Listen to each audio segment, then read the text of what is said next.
যখন শুরু হয় আমাদের দেশে মানে পশ্চিমবঙ্গে বা ভারতে, সেটা 60-এর আগে 58-60 এরকম সময় থেকে সব মার্সেল মার্সও আসে 60-এ। মার্সেল মার্সোর আগে আরও দু একজন এসেছে। তারা মানে মার্সেল মার্সো আসার পর থেকে মোটামুটি একটা চর্চা শুরু হয় আমাদের দেশে এই সমকালীন যে মাইন্ডটা মোকাবিলা, এবং এটা পশ্চিমবঙ্গে বেশি হয় যেহেতু যোগেন্দ্র দত্ত এটাকে পেশা হিসেবে গ্রহণ করেছেন। যোগেন্দ্র দত্ত মূকাভিনেতা ছিলেন না প্রথমে, উনি প্রথমে ক্যারিকেচার করতেন। হ্যাঁ, ওনার ক্যারিকেচারটা একটু অন্য সিরিয় কমিটি ধরেন। তারপরে উনি মূকাভিনয়ে আসেন এবং পরবর্তীকালে ক্যারিকেচার আর করতেন না, মূকাভিনয় করতেন। ওইদিকে ইরশাদ পাঞ্জাতন ছিলেন হিন্দুস্তানি থিয়েটারে। হ্যাঁ, যোগেন্দ্র শিখেছে বিভিন্ন জায়গায়। যোগেন্দ্র শিখেছেন সুরেশ দত্তের কাছে। সুরেশ দত্ত অ্যাকচুয়ালি পাপেট যিনি করেন, ক্যালকাটা পাপেট থেকে, উনি হচ্ছেন নাচি। উনি যখন পশ্চিমবঙ্গ রাজ্য একাডেমি তৈরি হলো, সঙ্গীত নাটক একাডেমি তৈরি হলো রবীন্দ্রভারতীতে, তখন উনি উদয়শঙ্করের কাছে নাচ শিখেছেন।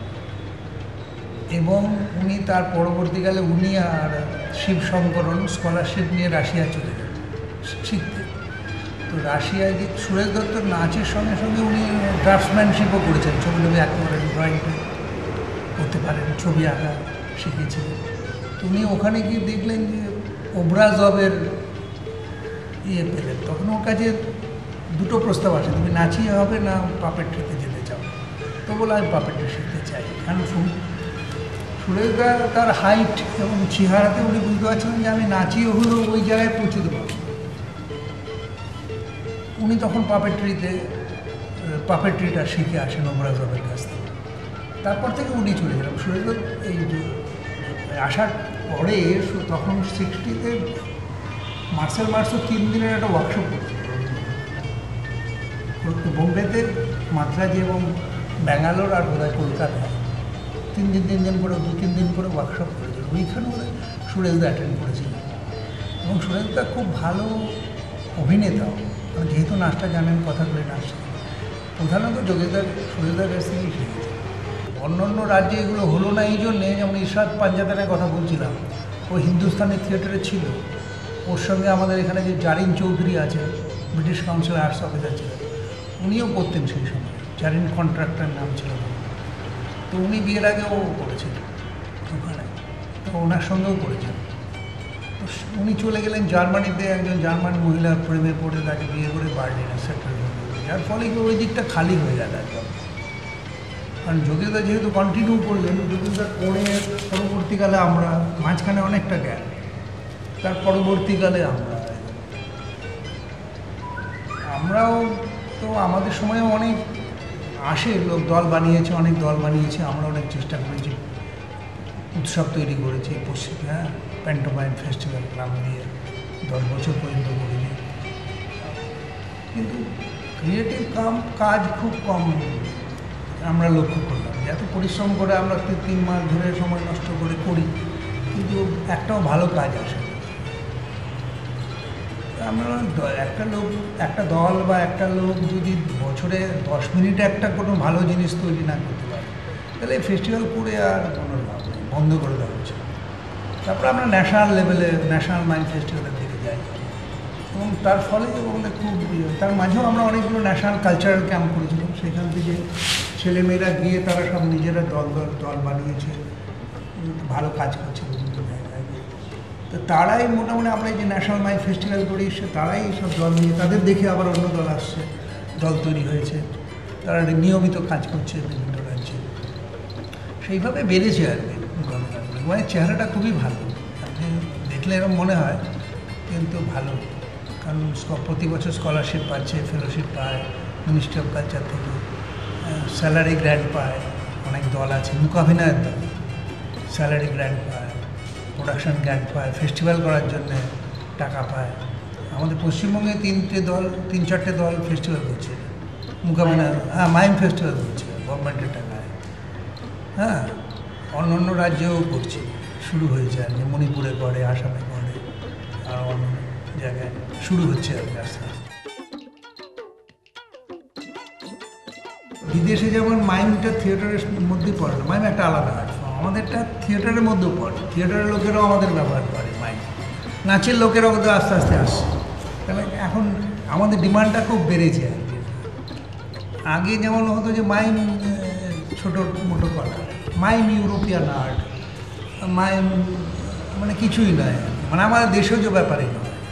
তো সেইটাকে আমাকে প্রমাণ করতে হয়েছে সেই সময়ে যে এটা আমাদের নাট্যশাস্ত্রে আছে, নাট্যধর্মী অভিনয়ের যে টেকনিক, সেটাই মাইমের টেকনিক। মুকাভিনয় মানে চেয়ার ছাড়া বসা, দেয়াল নেই, দেয়াল তৈরি করে দিলাম, ঠিক আছে না? এগুলো তো মঞ্চ উপকরণ। অভিনয়টা কোথায়? মুখ অভিনয় যখন বলছি, অভিনয়টা কোথায়? অভিনয় তো মুখজ অভিনয়, সেখানে না আছে কোনো এক্সপ্রেশন, না কিছু। হ্যাঁ, একটুখানি দুবার কাজ করলে মাথা থেকে ঘাম ঝরলো, কিন্তু মুখে কোনো ক্লান্তির ছাপ নেই। হ্যাঁ, পেটে খিদে পেয়েছে বলে পেটে হাত বুলিয়ে দিল, মানে খিদে পেয়েছে এখন। হ্যাঁ, তো কথা না বলে, যেমন যে ক্লাসিক্যাল নাটকগুলো, যেমন অভিনয়ম, ভরতনাট্যমে অভিনয়মের অংশটা পুরোটাই অভিনয়। আমরা ভাষাটা বুঝি না, গানটাও বুঝি না, যেহেতু তামিলে হয়, মুদ্রা বুঝি না, ভাষা বুঝি না, কিন্তু ভালো করে দেখলে পরে বিষয়টা বোঝা যায় অভিনয়টা। এবং আমাদের দেশের ওতে কুচিপুড়িতে আছে, যেটা কত্থকে আগে বললাম, ভাওটা পুরোটাই মুকাভিনয়। এইগুলো একটা ফর্ম আছে। মানে আমরা গবেষণা শুরু করি, তখন আমরা কথাকলি, কুডিয়াট্টম, কথাকলি, কৃষ্ণাট্টম, ওইটা একটা দেখব। তারপরে যত থিয়েটার ফর্মসগুলো আছে, তারপরে যে আমাদের রাজ্যের যত থিয়েটার রাজ্যের বাইরে যতগুলো আছে, সেগুলো সব আমি একটা তালিকা বানিয়ে ফেলি, কোন রাজ্যে কী কী আছে, তার মধ্যে মাইমেটিক এলিমেন্ট কোথায় আছে, কোথায় মুখোশ ব্যবহার হয়, কোথায় কথা না বলে অভিনয় হয়, এই সমস্তগুলো আমরা তখন ওইটা আমাদের কাজ হলো। একদম ইন্ডিয়ান মাইম থিয়েটার শুরু করলাম যখন ৭৬-এর পর থেকে আমাদের ওই কাজ আমরা নিয়মিত করেছি। এবং আমরা যেটা পেলাম আর কি সবচেয়ে ভালো, সেটা হচ্ছে যে আমাদের এখানে আমরা হাওড়া জেলাতে আমরা একটা ফর্ম পেলাম, সেটার নাম হচ্ছে কেলকে পাতারি, পুরাণের গল্প, এবং পুরোটা মুকাভিনয়। এখনও হয়। তারপরে চূর্ণি বলে একটা পালা হয় কোচবিহারে, মানে জলপাইগুড়ি কোচবিহারে, সেখানে দেখলাম খুব ইন্টারেস্টিং, প্রায় ৮ ঘন্টার একটা চুরি করার দৃশ্য, পুরোটা মুকাভিনয়। এবং তাতে কিছু প্রপস ইউজ করে, মানে একটা বস্তা, মানে চুরি করলে কিসে ভরে নিয়ে আসে, তাতে মাঝখানে মিউজিশিয়ানরা বসে, আর তার চারদিকে দর্শক অভিনয় করে, তার চারদিকে দর্শক বসে। এইটাও এই ফর্মও আর কোথাও নেই, এইরকম পেলাম। তারপরে গম্ভীরার দুটো ফর্ম আছে, একটা থিয়েট্রিক্যাল ফর্ম, একটা ডান্স ফর্ম। ডান্স ফর্মে এরকম অনেকগুলো ডান্স আছে যেগুলো আমরা একটু মানে ঠিক পরিশোধিত করে নিয়ে মাইমে আইটেম হিসেবে বিদেশেও প্রেজেন্ট করতে পারি। তার মধ্যে একটা ট্যাপা নৃত্য আছে, মহিষ রাখাল আছে, এরকম কতগুলো নাটক আছে, মানে ছোট ছোট গল্প, কিছুই কথা নেই, শুধু শুধু ঢাকের বোল, সেটা বাড়াচ্ছে কমাচ্ছে, তাতেই সমস্ত কিছু। ট্যাপা নৃত্যটা তো অসাধারণ, সেই মাছ ধরা, হ্যাঁ, মাছ ধরে গলুয়ে মাছ ধরে, সেই মাছ ধরার অভিনয় মানে অসাধারণ। এরকম নানা কিছু যেগুলো পরবর্তী, এগুলো সব মাইম। আমরা বললাম যে মার্শাল মার্সো ওই যে লায়ন ট্যামারে রিংটা ধরলো, ওইটা না ধরলে ওই ইলিউশনটা আসতো না। ওই যে সিংহটা নিচু করে দিচ্ছে, উঁচু করে দিয়েছে, অনেক উঁচু করেছে, সিংহটা আসছে না, এটা খালি হাতে বোঝানো যেত না, ওইটা ওই ভিজুয়ালি ওই যে রিংটা দিল বলে ওইটা কিন্তু আরও সুন্দর হতো। সুতরাং যদি কোথাও এরকম প্রপস দরকার হয়, যদি মনে করে ডিরেক্টর বা অভিনেতা যে আমি একটা প্রপস নিলে খুব ভালো হয়, তো সেই রকম বলছি যে এইরকম নন ভার্বাল ওইগুলো দেখে দেখে তখন আমার মনে হলো যে আমি তো মোকাবিলা খুব সহজভাবেই ব্যবহার করতে পারি।